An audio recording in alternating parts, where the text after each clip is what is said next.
It's, of course, Super Bowl Sunday, but lifestyle specialist Monica Hart joining us now to suggest that somewhere between Beyoncé, the $1 Million commercials, and all the game hype, you might want to start dreaming of your summer garden. Good morning, Monica. Good morning, Larry. Yep, we're talking yards of another kind here, but don't get me wrong, I've got lobster pot pie ready to go for our Super Bowl crowd. Is that wrong? Lobster pot pie. I know. My. Anyway. Save me a slice. Anyway, it's the start of a new month, and the Northwest Flower and Garden Show hits Seattle in just a few weeks. So I thought I'd share my ideas on planning your summer garden.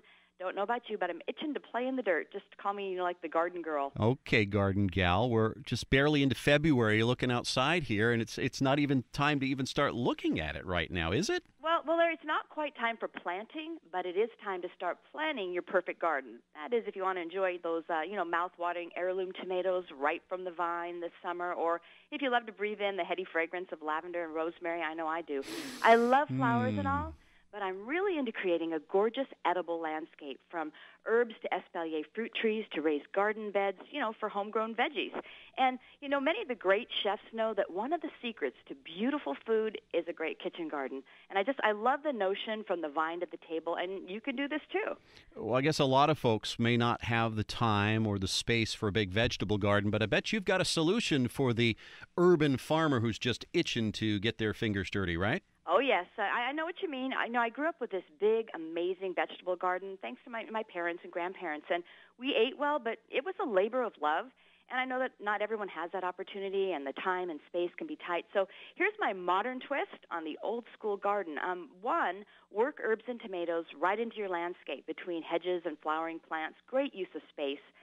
Two, you can buy or build like a small raised garden bed out of wood or stone.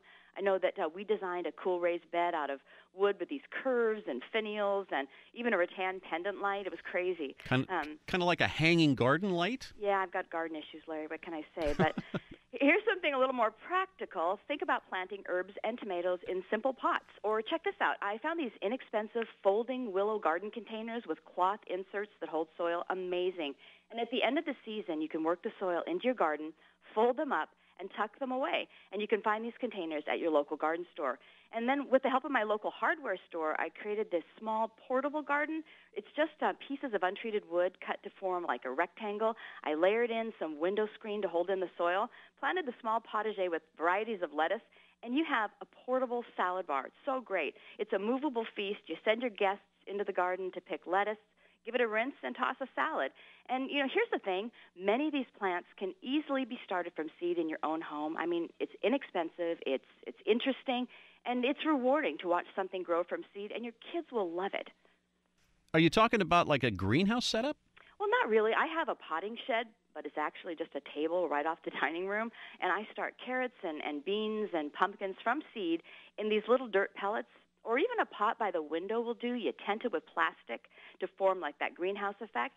So, while you're pulling for your Super Bowl team today, go ahead and look outside and start dreaming about that summer garden. It's time to plan.